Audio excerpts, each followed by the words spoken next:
I can't believe we're talking about the Ku Klux Klan today. You know, that the current president of the United States was endorsed by the Ku Klux Klan, endorsed by David Duke. And how did Donald Trump do that? Well, one of the ways was as leader of the birther movement. And this very much goes to what he represents today, right? He leads this movement. I mean, he talks about the media as being fake news. Well, it takes one to know one, right? This man, Donald Trump, for years tried to delegitimize President Barack Obama by saying he wasn't born in the United States, is not a legitimate president. Now, whatever you think about President Obama's policies, you know, promised to close Guantanamo, didn't for 8 years, expanded the wars in Afghanistan and Iraq and the drone wars in Yemen and Somalia all over. President Obama laid the groundwork for what we're seeing today. He deported more immigrants, millions and millions of immigrants, more immigrants than any president in history. So there is plenty to criticize him about.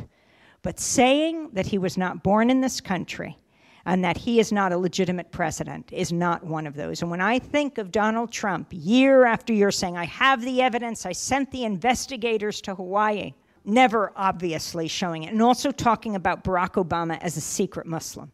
Now, this puts us all in a very difficult situation. We're supposed to say, no, he is not a Muslim. You know, put your own religion in that. For me, it's, oh no, don't worry, he's not Jewish.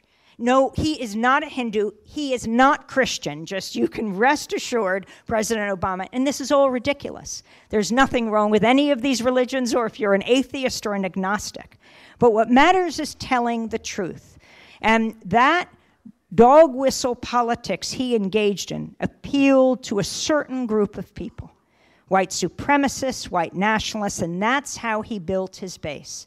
And that is extremely frightening today, when Donald Trump occupies the most powerful position on earth, and in his first days in office, immediately attempted to institute a Muslim ban. Again, to other. That's what he was doing with Barack Obama. He could not be a citizen of this country because he is the other. And doing the same now with Muslims. Now, that's not my term, Muslim ban. That's President Trump's term. What he said over and over again during the campaign, we will ban all Muslims, or then we will ban most Muslims. Just put your religion into that. Fill in the blank to understand how discriminatory that is.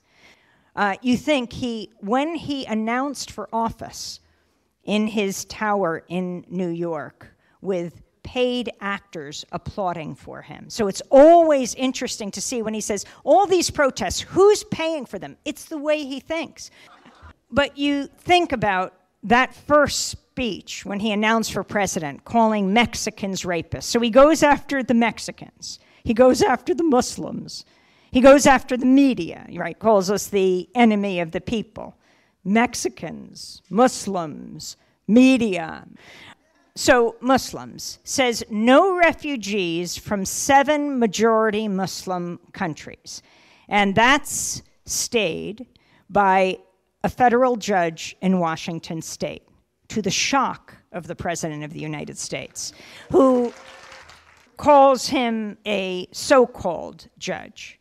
And then when he attempted to institute the second Muslim ban with banning refugees from 6 majority Muslim countries. He dropped Iraq from the list. A federal judge in Hawaii stayed the ban.